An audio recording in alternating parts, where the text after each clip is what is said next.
Bismillahirrahmanirrahim. Assalamualaikum warahmatullahi wabarakatuh.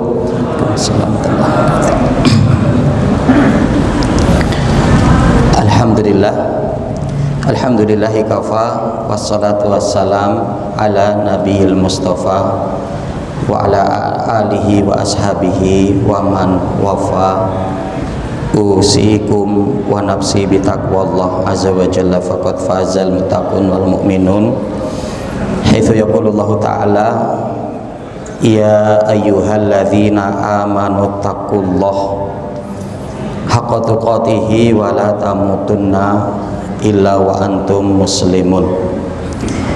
Faqala ya ayyuhalladzina amanu taqullaha wa qulu qawlan sadida yuslih lakum a'malakum wa yaghfir lakum dzunubakum wa may yuti'illaha wa rasulahu faqad faza fawzan 'azima. Faqala Rasul sallallahu alaihi wasallam ittaqillaha haitsu ma kunta wa adhi sayyi'atal hasanata tamhuha wa khaliqin nas bi khuluqin hasanin. Faqala khairukum man ta'allamal qur'ana wa 'allamahu. Bapak Ibu hadirin jamaah majelis ilmu Masjid Al-Hikmah rahimakumullah. Alhamdulillah, tentunya tidak bosan-bosannya kita untuk selalu memuji dan bersyukur kehadirat Allah Subhanahu wa taala karena nikmatnya sehingganya sampai detik ini kita masih dapat melaksanakan aktivitas rutinitas harian kita, terutama tentunya aktivitas dan rutinitas harian kita dalam beribadah kepada Allah, karena dengan itulah Allah ciptakan kita di atas muka bumi ini, yaitu untuk beribadah kepadanya. Sebagaimana yang Allah sebutkan dalam surat Adz-Dzariyat ayat yang ke-56, wa ma khalaqtul jinna wal insa illa liya'budun, dan tidaklah kami ciptakan jin dan manusia kecuali untuk beribadah kepadaku, kata Allah. Sehingganya para ulama mengatakan semakin maksimalnya penghambaan kita kepada Allah, maka itu akan menjadi barometer Allah akan berikan kesempurnaan kita di akhirat nanti untuk menjadi seorang raja ya. Jadi posisi kita di akhirat nanti untuk menjadi posisi raja itu tergantung sejauh mana penghambaan kita kepada Allah. Semakin baik penghambaan kita, berserah dirinya kita, ketundukan kita ya, maka itu akan semakin baik untuk menjadikan posisi kita menjadi raja nanti di sisi Allah di akhirat kelak. Yang karenanya maka mari hilangkan kesombongan pada diri kita untuk merendahkan diri kita di hadapan Allah, menundukkan diri kita kepada Allah, merasa bahwa kita ini butuh Allah. Maka Allah pun mengatakan ya ayuhan nas antum fuqaraun ilallah. Wahai sekalian manusia, kalian itu butuh Allah. Dan ingat, Allah itu tidak butuh kita. Allah itu tidak butuh kita, tapi kita yang butuh Allah. Yang karenanya dalam hadis qudsi Allah mengatakan kan begitu ya, lau anna awalakum wa akhirakum wa insakum wa jinnakum kanu ala afjari qalbi rajulin wahidi minkum mana qasodalika min mulki syai'a. Allah mengatakan, wahai hambaku, kalaulah orang yang pertama dari kalian sampai yang terakhir, bahkan dari golongan jin maupun manusia, dari pertama sampai akhir, mereka semua membawa hati yang paling buruk ya, mereka semua membawa hati yang paling buruk.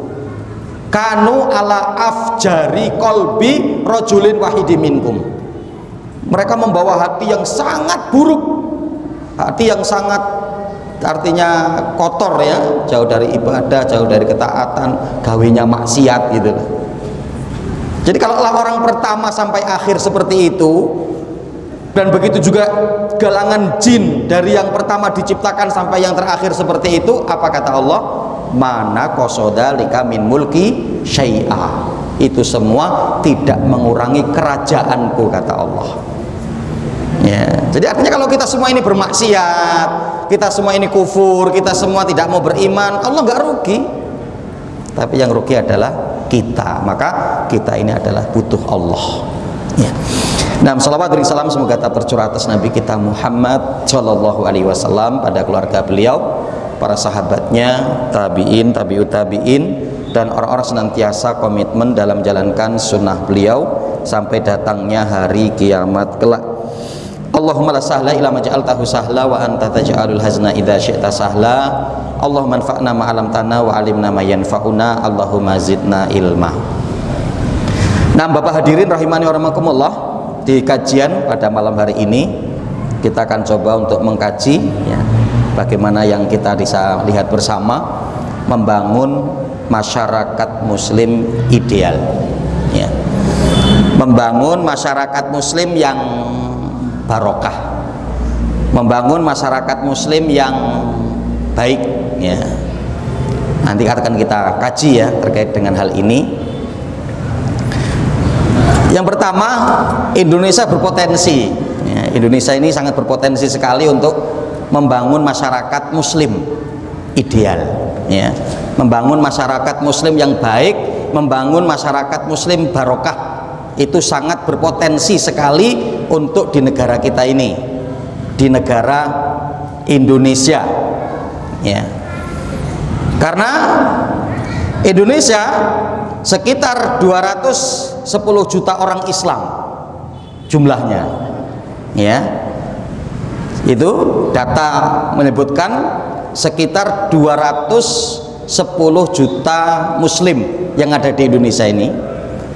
1 juta masjid, masjidnya itu ada sekitar 1 juta, puluhan ribu pesantren, pesantren itu banyak gitu kan. Kalau kita berbicara lebih spesifik Lampung, penduduk Lampung itu 9 juta sekian ya, 9 juta jiwa lebih. Muslimnya itu 93% ya, muslimnya 93%. Jadi dari 9 juta sekian, kalau di 93%-nya kurang lebih sekitar 8,3 juta penduduk Lampung ini muslim ya. 93% loh ya. Ada sekitar 8.300 masjid, banyak itu, ada sekitar 8.300 masjid, dan pesantren sekitar 400 sampai 500-an ya. Karena data itu Aceh sama Lampung sekitar 600 pesantren ya, kita ambil ya 400 atau 500 lah ya, berarti kan luar biasa ya. Ya. Nah, berarti sekarang PR-nya ini ada di mana ini gitu loh, dengan jumlah yang banyak itu kan, dengan jumlah yang banyak itu, tapi ya kita masih seperti ini kondisinya gitu ya. Pada hal-hal yang itu prinsip dalam Islam yang kita berupaya untuk bisa untuk menegakkan, kita tidak bisa ya, kita tidak bisa ya. Maka berarti ini menjadi PR besar kita itu adalah, meskipun kalau bahasa ekstrimnya itu apa, mengislamkan orang Islam gitu kan, islamisasi muslim. Nah, ini kan kadang orang nggak terima kan, lu saya ini sudah Islam kok, masa suruh Islam lagi, maksudnya kayak mana gitu loh.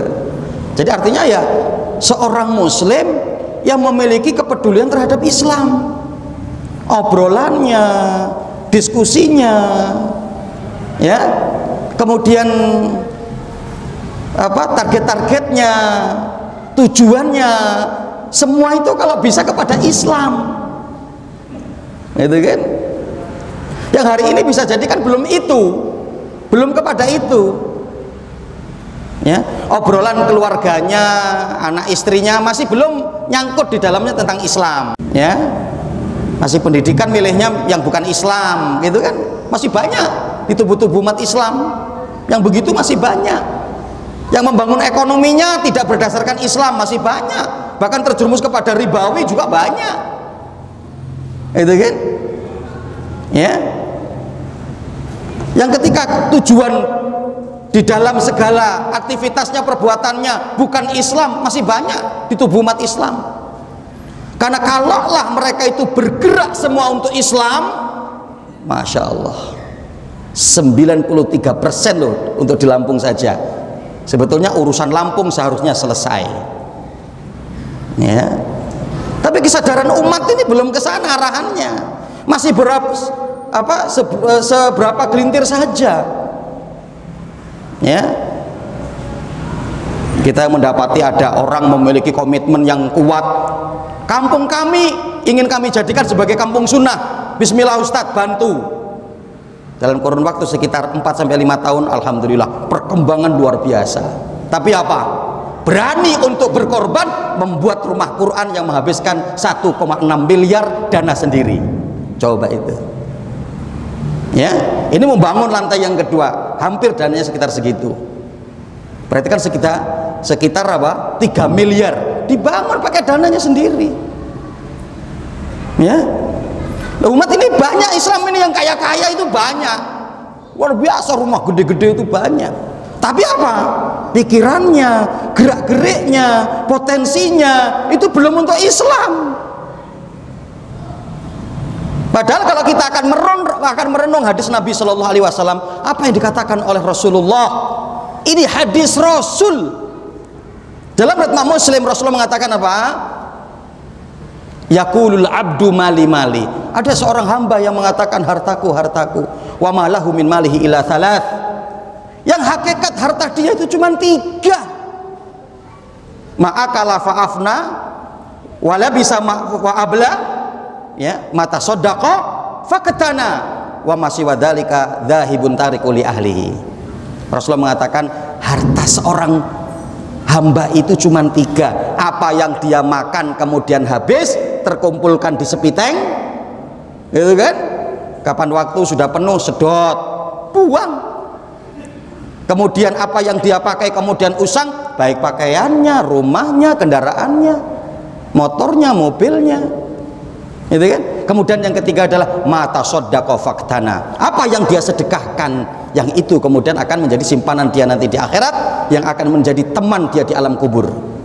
Selain itu pergi, hilang, akan ditinggalkan untuk ahli warisnya, untuk keluarganya. Iya kalau keluarganya ngerti, kalau nggak ngerti jadi rebutan, menjadi permusuhan, hasad, iri, dengki. Masya Allah, untuk apa kita kumpulkan harta kita itu, ya.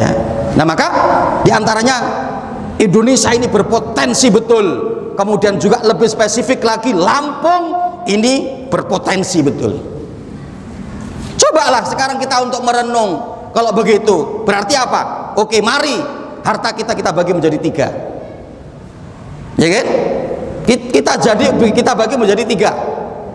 Sepertiganya untuk kehidupan kita dengan keluarga kita, sepertiganya mungkin kalau ingin mengembangkan usaha, monggo, atau untuk apa, simpanan, investasi, persiapan kalau mungkin sakit dan seterusnya, biaya tidak terduga.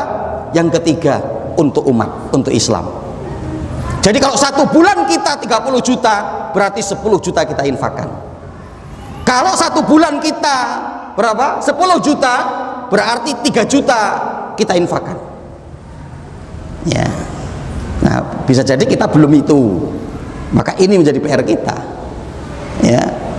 Jadi membangun masyarakat muslim ideal, dan ternyata kita harus optimis di Indonesia ini bisa, lebih spesifik lagi di Lampung ini bisa, ya. Allah perintahkan ini dalam Al-Quran, karena untuk membangun masyarakat muslim ini Allah perintahkan. Ini ayatnya, Allah subhanahu wa ta'ala sebutkan dalam surat Al-Ma'idah ayat yang kedua, a'udzubillahi minasyaitonirrajim, wa ta'awanu 'alal birri wat taqwa wa la ta'awanu 'alal ismi wal udwan wattaqullaha innallaha syadidul iqab. Wa ta'awanu 'alal birri wat taqwa, dan tolong menolonglah kalian di atas kebaikan dan ketakwaan. Wa ta'awanu 'alal birri wat taqwa, tolong menolonglah kalian.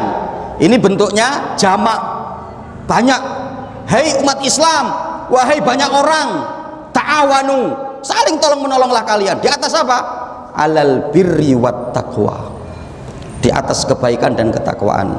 Dan dilarang oleh Allah, wala ta'awanu alal ithmi wal udwan, jangan kalian saling tolong menolong, bantu membantu, bersarikat untuk dalam dosa dan permusuhan. Wattaqullah, bertakwalah kepada Allah. Innallaha syadidul iqab, sungguhnya Allah memiliki iqab, hukuman yang sangat keras. Jelas pada ayat ini perintah Allah, wa ta'awanu, saling tolong menolonglah kalian, bekerja samalah kalian, saling bantu membantulah kalian. Di atas apa? Alal birri wat taqwa, di atas kebaikan dan ketakwaan.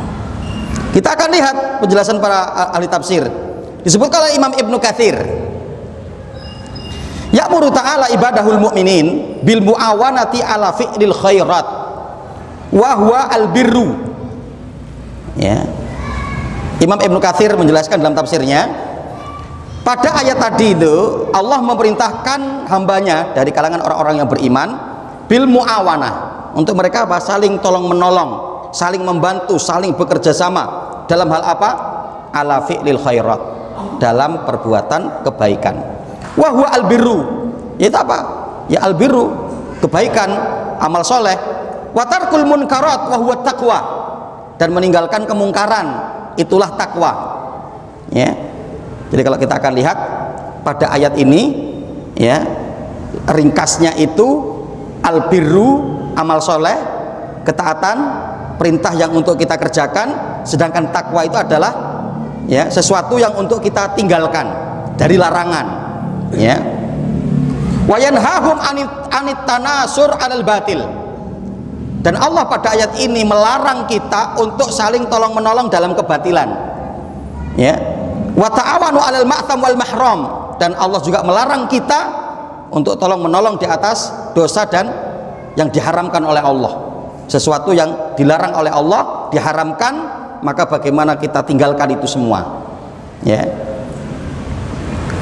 Qala Ibnu Jarir al-ithmu, Ibnu Jarir mengatakan yang dimaksud dengan dosa adalah tarku ma amarallahu bi fi'lihi, kita meninggalkan apa yang Allah perintahkan bagi kita untuk meninggalkan itu, itulah dosa. Wal udwan, adapun permusuhan adalah mujawazatu ma haddallahu fi dinikum. Yang dimaksud dengan udwan itu adalah ketika terjadi pada diri kalian berlebih-lebihan di atas agama kalian, ingin berbuat ekstrim, ingin berbuat hulu, maka dimana hal itu adalah suatu yang tidak diperbolehkan, itu akan menimbulkan permusuhan.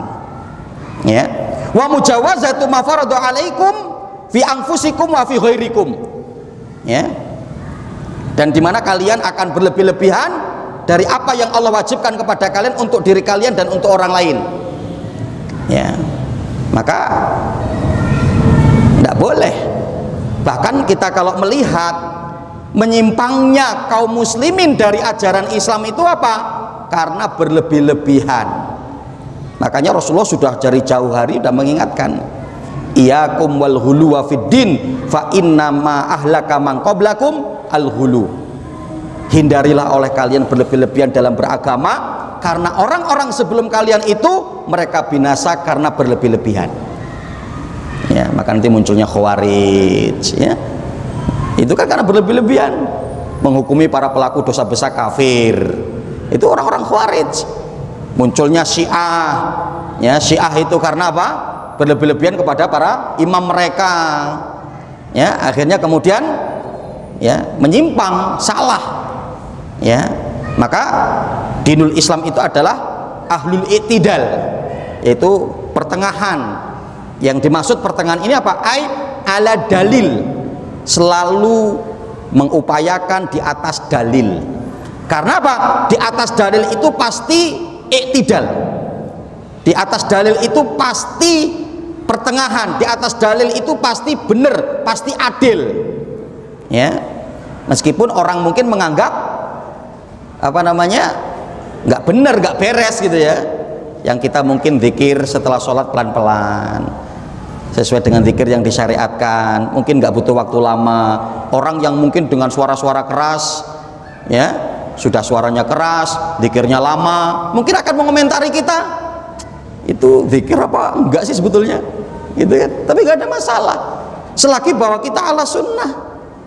Kita di atas sunnah itu adalah iktidal, itu pertengahan, itu benar, itu ya. Disampaikan oleh Imam As-Sa'di,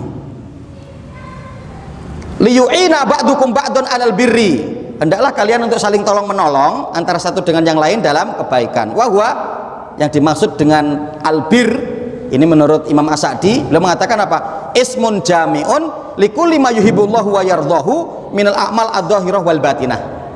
Jadi yang dimaksud dengan albir itu adalah semua nama yang mencakup segala sesuatu yang dicintai oleh Allah dan diridhoi oleh Allah, baik dari amalan yang nampak maupun yang tidak nampak, yang batin dalam hati, keimanan, a'malul qulub, amal hati, ikhlas, ridho, zuhud, sabar, ya, min huquqillahi wa huquqil adamiyin, baik itu berkaitan dengan hak Allah maupun hak kepada sesama.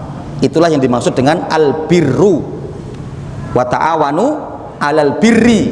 Yang dimaksud dengan albirru atau albirri itu adalah semua nama yang dicintai dan diridhoi oleh Allah, baik dari amalan yang nampak maupun yang tidak nampak, baik itu kaitan hak-hak kita kepada Allah ataupun hak kepada adamiin, yaitu kepada sesama kita. Wa taqwa fi hadzal maudhu', Imam As-Sa'di mengatakan takwa pada materi ini, dalam kajian ini, ismun jami' litarki kulli ma yakrahullahu wa rasuluhu. Jadi takwa itu adalah semua nama, ya, yang kita diperintahkan untuk meninggalkan segala sesuatu yang Allah benci dan Rasulnya, yang Allah dan Rasulnya benci, ya. Minal amal adh-dhahirah wal batinah, baik itu amalan dohir maupun batin yang dibenci oleh Allah dan Rasul, yang untuk kita tinggalkan maka kita tinggalkan, ya. Wa kullu haswatin min khisalil khair al ma'mur bi fi'liha, ya. Dan dari segala kebaikan, ya, yang diperintahkan bagi kita untuk melakukannya. Au haswatun min khisali syar al ma'mur bi tarkiha, atau takwa itu adalah kita meninggalkan dari segala macam bentuk keburukan yang Allah perintahkan bagi kita untuk meninggalkannya. Fa innal abda ma'murun bi fi'liha bi nafsihi, karena setiap hamba itu diperintahkan untuk bagaimana menyelamatkan dirinya, ya, pada apa yang diperintahkan oleh Allah kerjakan, dan apa yang dilarang oleh Allah maka tinggalkan. Wa bi muawanati ghairihi min ikhwanihil mu'minin 'alaiha, dan dia juga memiliki kewajiban untuk menolong saudaranya agar bisa menjalankan apa yang Allah perintahkan dan meninggalkan apa yang Allah larang. Bikulli qaulin yab'atsu 'alaiha wa yanshutu laha, ya, baik itu di setiap ucapan, ya, yang kita kemudian terus rutini untuk menasihati saudara kita. Wa bikulli fi'lin kadzalika, baik itu juga dengan perbuatan kita, bagaimana kita mengajak diri kita dan saudara kita untuk dalam kebaikan, dan kita cegah diri kita dan keluarga kita, saudara-saudara kita dari segala perbuatan-perbuatan yang buruk, ya. Nah, ini wala ta'awanu 'alal ismi wa huwa at-tajarru 'alal ma'asi allati ya'tamu sahibuha, ya. Dan janganlah kalian tolong menolong di atas dosa, yaitu apa? Jangan sampai keterjerumusan kalian ke dalam maksiat yang pelakunya itu akan diberikan hukuman. Wal udwan, permusuhan, artinya apa? At-ta'adi 'alal khalqi fi dima'ihim wa amwalihim wa a'radihim, yang harus kalian tinggalkan. Untuk permusuhan yang dimaksud Imam As-Sa'di di sini belum mengatakan adalah apa?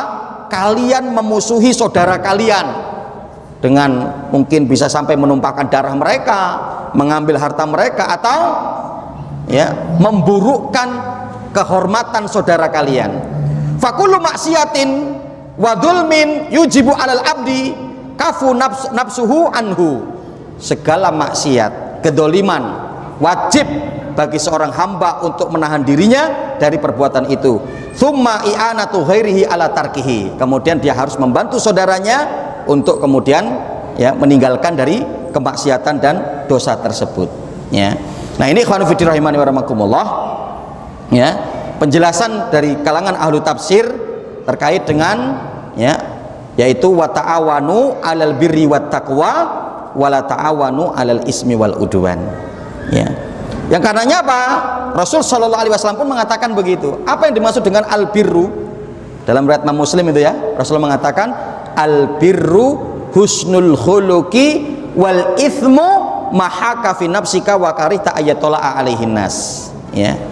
Di mana Rasulullah mengatakan kebaikan itu adalah akhlak baik, husnul khuluqi, ya, itu disebutkan oleh Rasulullah, al birru husnul khuluqi, ya. Jadi kebaikan itu adalah akhlak mulia.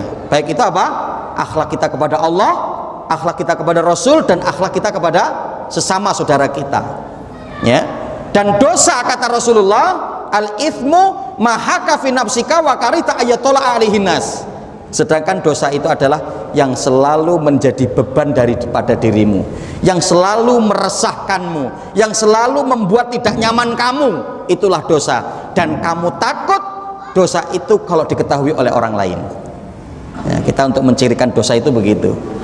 Kalau apa yang kita lakukan kemudian kita sembunyikan dari orang lain, berarti itu dosa. Dan ingat, dosa itu selalu akan meresahkan dalam hati, selalu pasti tidak memberikan kenyamanan, ya. Dapat diringkaskan, kiat untuk membentuk masyarakat muslim ideal itu ada 3. Dan ini disampaikan oleh para ilmuwan juga, ya, bahwa dapat kita ringkaskan kiat untuk membangun masyarakat muslim ideal itu dapat kita upayakan dengan 3 hal. Yang pertama, gerakan humanisasi, yaitu upaya memanusiakan manusia, ya, upaya untuk memanusiakan manusia. Ini tercermin dari gerakan amar ma'ruf, memerintahkan kebaikan di tengah-tengah masyarakat, ya. Jadi bagaimana kita untuk membentuk masyarakat muslim ideal itu, harus kita tegakkan amar ma'ruf, ya. Harus kita tegakkan saling menasehati di atas kebenaran, ya, di atas ketaatan, di atas amal soleh. Inilah yang dimaksud dengan al birru wa ta'awanu 'alal birri wat taqwa. Itu yang dimaksud dengan al birru. Itu apa? Gerakan amar ma'ruf, memerintahkan kepada kebaikan di tengah-tengah masyarakat, ya. Nah, jadi ini untuk terus kita upayakan ini, ya, untuk terus kita upayakan, ya. Jangan sampai anak-anak kita diserahkan ke sekolah-sekolah yang nggak jelas, jangan sampai. Serahkan anak-anak kita di sekolah-sekolah yang jelas, pendidikan agamanya, akidahnya, akhlaknya, hafalan Qur'annya, ya, kemudian hafalan hadisnya terus, ya. Jangan rusak anak kita dengan pemikiran-pemikiran yang nanti akan menyimpang, yang kita tidak tahu, ya. Nah, maka ini yang pertama bisa untuk diupayakan. Kemudian yang kedua, gerakan gerakan liberasi, yaitu apa? Upaya membebaskan manusia dari belenggu-belenggu kejahatan dan kemungkaran, ya. Jadi artinya apa? Untuk dilepaskan mereka dari belenggu-belenggu kejahatan, kedoliman, kemungkaran. Maka inilah yang dimaksud dengan at-taqwa tadi, ya. Wa ta'awanu 'alal birri wat taqwa, ya. Takwa itu lebih kepada belenggu-belenggu kejahatan, kemungkaran. Maka dimana umat ini harus kita jauhkan dari perkara-perkara seperti itu, ya. Kemudian yang ketiga, gerakan transendensi, yakni apa? Upaya mendekatkan diri kepada Sang Pencipta, yaitu Allah Subhanahu wa taala, melalui ibadah-ibadah yang dilakukan. Nah, ini masuk juga dalam kategori al-birru, ya, gerakan yang dapat menjadikan upaya pendekatan, ya, kaum muslimin kepada sang pencipta yaitu Allah, ya, dengan melalui ibadah-ibadah yang dilakukan. Berikan semangat kepada mereka untuk baca Quran, berikan semangat mereka untuk sholat malam, berikan semangat mereka untuk memakmurkan masjid dengan sholat berjamaah, ya, dan amalan-amalan ibadah yang lain. Ini bisa untuk kita upayakan kepada mereka. Melihat sejarah Rasulullah, ya, coba kita akan melihat kepada sejarah Rasulullah. Bagaimana yang diupayakan oleh Rasul Shallallahu Alaihi Wasallam untuk pembentukan masyarakat Muslim. Pertama, mengutus dua pendakwah handal, Abdullah bin Umi Maktum dan Mus'ab bin Umair. Itu kan? Ini diupayakan oleh Rasulullah. Ya. Jadi bukannya kemudian Rasulullah diam pada perkara ini, tapi ada upaya besar yang dilakukan oleh Rasulullah.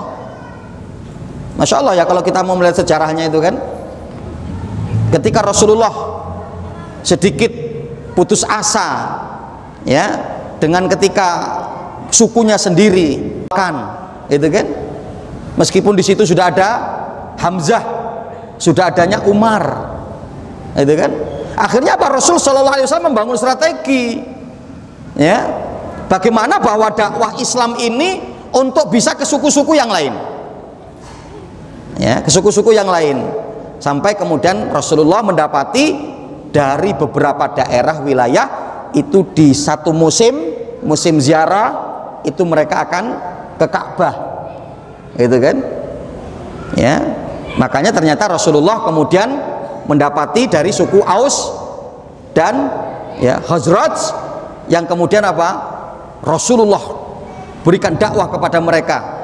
Pada waktu itu ada sekitar 12 orang yang kemudian mau menerima dakwah Rasul, yang kemudian langsung dibaiat oleh Rasulullah. Itulah yang disebut dengan baiat Aqobah Ula, baiat Aqobah pertama.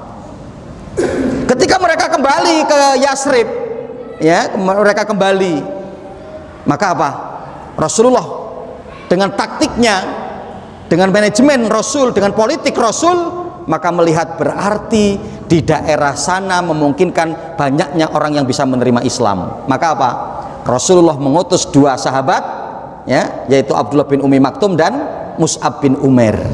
Untuk apa? Mengajarkan Al-Quran kepada 12 orang tadi itu, sambil kemudian terus mendakwahkan Islam di sana sebagai cikal bakal persiapan untuk ternyata apa, masyarakat Islam Madinah, ya kan, ya, sampai ternyata apa, disebutkan dalam hadis, dalam kisah itu, tidaklah di setiap rumah yang berada di Madinah, di Yasrib pada waktu itu, kecuali pasti di dalamnya terdapat seorang muslim meskipun hanya satu, berkat dari apa, dakwahnya daripada Mus'ab bin Umair dan Abdullah bin Umi Maktum, ya.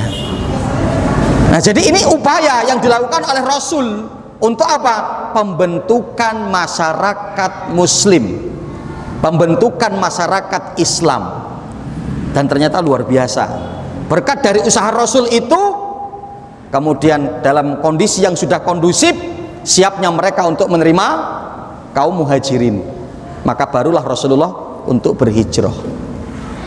Yang sebelum Rasulullah berhijrah pun sudah ada baiat Aqobah Asaniyah kan, itu sudah banyak. Ada riwayat yang mengatakan sudah sekitar 75 orang dari Madinah, apa, dari Yasrib yang ketika itu untuk berziarah ke Ka'bah waktu itu kan. Nah, ini berarti kan semakin jelas itu kemudahan daripada dakwah di kota Yasrib, ya. Dan ternyata Masya Allah kan gitu ya, dari berkat, ya, politik dan manajemen yang dipakai oleh Rasul, ternyata memberikan satu, ya, pengaruh yang luar biasa, pembentukan masyarakat Islam, ya, di Yasrib, ya, dengan kecakapan dari, ya, Mus'ab bin Umair, ya, sosok seorang yang memiliki ketampanan, kekayaan, tapi dia tinggalkan semua itu untuk Islam dan memiliki kepiawaian dalam menjelaskan Islam. Maka itu menjadikan, ya, dakwah Islam diterima di kota Yasrib, dan itu menjadi cikal bakal terbentuknya masyarakat Islam Madinah, ya. Nah, nanti yang lain-lain akan insya Allah kita jelaskan setelah sholat isya insya Allah, ketika kita melihat sejarah Rasul terkait dengan pembentukan masyarakat Islam. Wallahu ta'ala alam. Alhamdulillah wassalatu wassalamu ala rasulillah wa ala alihi wa sahbihi wa man walah. Allahumma la sahla illa ma ja'altahu sahla wa anta taj'alul hazna idza syi'ta sahla. Bapak Ibu rahimani wa rahmakumullah, kita melanjutkan kembali kajian kita terkait dengan membangun masyarakat muslim ideal ya, dan kita sampai di poin melihat sejarah Rasul ya, kaitan dengan upaya yang dilakukan oleh Rasulullah sebagai teladan kita ya, sebagai panutan kita, bagaimana dalam membentuk masyarakat muslim yang barokah, masyarakat muslim yang ideal ya. Karena artinya kalau kita akan melihat hari ini masyarakat muslim kita ya sudah masyarakat muslim, masyarakat Islam, tapi ya mungkin itu tadi belum ideal, belum berkah ya, belum ideal, belum berkah. Nah, kita tadi telah mengkaji poin pertama terkait dengan melihat sejarah Rasul, itu pengutusan dua pendakwah handal Rasul, yaitu Abdullah bin Umi Maktum dan sahabat Mus'ab bin Umair ya.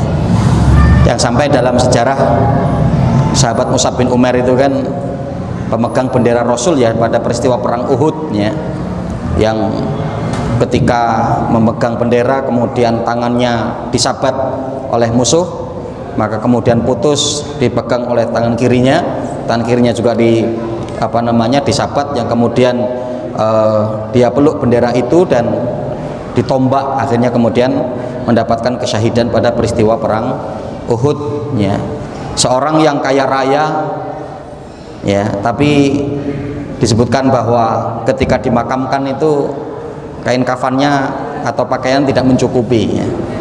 Kalau ditutupi kepalanya kakinya terlihat, kalau ditutup kakinya maka kepalanya terlihat ya. Maka Rasulullah memerintahkan kepada para sahabat untuk menutup dengan dengan rumput-rumput kering ya, rumput-rumput kering atau jerami di bagian kaki ya, yang kemudian dimakamkan ya. Jadi Masya Allah ya, kita melihat bagaimana konsep ya, manajemen yang dilakukan oleh Rasulullah ya. Kemudian yang kedua, menjadikan Abdullah bin Salam tertarik terhadap Islam, Rasul menyampaikan hadis, ya ayyuhan nas absus salam wa at'imut ta'am ya, wasilul arham ya, wasallu bil laili wan nasu niyam tadkhulul jannah bisalam ya. Hadis ini dalam riwayat Imam Tirmidzi ya, yang menjadikan Abdullah bin Salam akhirnya masuk Islam. Masya Allah. Dan kalau kita lihat pada hadis ini, di mana Rasul menyebutkan tentang perkara duniawi 3, perkara hubungan dengan Allah itu cuma 1 ya kan? Nah, ternyata ini juga nanti dapat kita jadikan trik, tipsnya, terutama ini untuk mengajak orang-orang yang masih keislamannya lemah atau bahkan yang mereka belum masuk Islam. Ternyata konsep Rasul luar biasa gitu loh. Kalau kita lihat kan yang 3 kan berkaitan dengan sesama manusia ya. Ya ayuhan nas, wahai sekalian manusia, absus salam, sebarkan salam. Ketemu kalian saling bersapa salam. Ya, ini pertama kaitan dengan sesama manusia. Salam itu kan. Kemudian yang kedua, wa'at imut to'am, berikan makan orang yang membutuhkan, berikan makan orang yang lemah. Itu juga kaitan dengan manusia. Kemudian yang ketiga, wasilul arham, sambunglah tali silaturahmi. Itu juga kaitan dengan manusia. Baru yang ketiga, baru yang keempat ya, wasallu bil laili wan nasu niyam, salatlah kamu di malam hari pada waktu ketika manusia sedang pada tidur. Ini kaitan dengan hamba kepada Allah. Masya Allah. Pada hadis ini menjadikan tertariknya Abdullah bin Salam akhirnya masuk Islam. Kenapa? Karena ternyata Islam itu bukan hanya memberikan jaminan ukhrawi, tapi jaminan dunia, gitu. Jaminan dunia, ya. Maka ini bisa jadi trik kita yang mungkin selama ini kok masih belum diterima di tengah-tengah umat, bisa jadi kita sudah dikit-dikit langsung menyampaikan hubungan kita dengan Allah. Itu mungkin bisa jadi begitu. Ini menjadi muhasabah bagi kita.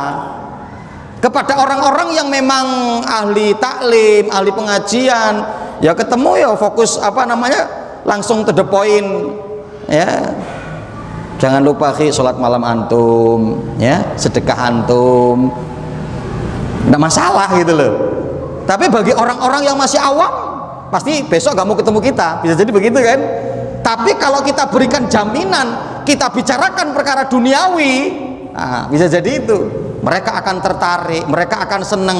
Baru kita masukkan tentang ukhrawi, hubungan kita dengan Allah, ya. Nah coba loh ya, kita kalau contoh, artinya ini juga untuk menjadi satu satu langkah yang perlu untuk dibangun oleh umat Islam, oleh pribadi-pribadi kita yang selalu bahwa potensi kita untuk Islam. Coba kalau ada orang-orang yang bisa membuat satu pekerjaan, memiliki sekian karyawan, kemudian dibuatkan rumah, dibuatkan pekerjaan dengan gaji yang memadai, coba kalau kemudian berikutnya suruh ikut taklim, menolak atau kemudian mau? Pasti mau, ya kan? Pasti mau, ya. Nah ini kadang para kontraktor, para pemilik tanah, kemudian mereka yang memiliki perumahan-perumahan, arahannya kan nggak ke sana, gitu kan? Coba arahannya ke sana, ya. Coba kita bangun perumahan muslim, dilengkapi di dalamnya rumah Quran sampai 30 juz, gitu kan? Yang memiliki perumahan-perumahan itu siapa? Yang kemudian sedang membuat perumahan itu siapa? Muslim, tapi arahannya kan nggak ke sana. Coba potensinya juga untuk ke sana, coba, gitu kan? Ya, nah maka ini diantaranya. Bagaimana potensi kita, kemudian mindset kita itu adalah udah untuk Islam. Apakah Allah akan berikan kebangkrutan untuk kita? Enggak, insya Allah. Apalagi mulai hari ini tersadarkan umat, ya. Di antaranya perumahan-perumahan besar di kota-kota besar itu, yang dicarikan apa? Yang di dalamnya ada minimarket, belanja-belanja itu gampang, gitu kan? Yang di dalamnya sudah ada pendidikannya langsung kan? Mungkin mulai dari PAUD, TK sampai SMA, bisa jadi kalau ada sampai perguruan tinggi. Orang udah gak kemana-mana, itu yang hari ini dicari kan. Kenapa itu kita tidak buat gitu loh? Umat Islam itu kenapa gak buat itu? Ya minimal mungkin sampai anak-anak itu sudah layak untuk kita keluarkan dari rumah. Artinya seperti itu apa? Setelah SD lah ya, setelah SD atau SMP, udah bikinkan unit di perumahan tersebut sampai di jenjang itu SMP mungkin kan, SMA-nya keluarkan mereka, apalagi yang laki-laki itu. Ada yang kirim ke Sudan, ada yang kirim ke Yaman, ada yang ke Madinah, terus 4 tahun 5 tahun mereka kembali lagi ke tanah air, kembali lagi ke daerah kita. Masya Allah, memberikan ya pencerahan, memberikan kemajuan untuk umat, ya. Nah ini perlu ini, saya juga masih mengkaji ini, ya, saya masih mengkaji ini tips yang ternyata dilakukan oleh Rasulullah begitu. 3, berbicara untuk perkara duniawi, perkara hubungan terhadap sesama. Cuman 1, berbicara tentang Allah. Nah ini bisa untuk kita kita upayakan ini, ya. Teman-teman kita yang mungkin teman SMP dulu, SMA dulu, ngopi aja, gak usah ngomongin yang lain. Yuk ngopi, kita traktir. Kamu mau minta apa? Beli, ambil, gitu kan? Udah, ya. Besok lagi, kapan kita ketemuan lagi? Kapan kita ini? Terus lama-lama kok cuma ngopi aja ya? Ya, nanti saya panggilkan Ustadz ya. Kita ada inilah siraman rohani. Oh boleh itu. Oh, Masya Allah itu kan, ya. Lah setelah kemudian dapat kopi, setelah ditraktir, ya, setelah kemudian ternyata dibungkusin juga, dibawa pulang, Masya Allah itu ya. Yang kadang kita dikit-dikit langsung fokusnya langsung, nah itu, ya ini ternyata Masya Allah dengan upaya yang dilakukan oleh Rasul ini menjadikan ya menarik ya Abdullah bin Salam kemudian untuk memeluk Islam, ya. Nah ini bisa kita upayakan terutama orang-orang yang memiliki keislaman yang lemah, kita pakai trik ini ya. Kemudian apalagi orang-orang masih dalam kondisi kekafiran, kita dakwahi mereka dengan cara seperti ini ya. Kita banyakkan berbicara tentang apa, kehidupan kita ya. Maka ternyata kesuksesan dakwah Abu Bakar As-Siddiq juga diantaranya gitu. Kenapa? Abu Bakar As-Siddiq itu sahabat Nabi yang piawi berbicara tentang bisnis. Orang itu kan seneng ya kalau berbicara masalah bisnis kan. Apalagi kita terbukti itu punya perusahaan di sini, punya usaha di sini, punya kegiatan di sini. Orang akan bertanya-tanya kepada kita, mencari kita, jelaskan rumus-rumusannya, jelaskan kiat-kiatnya.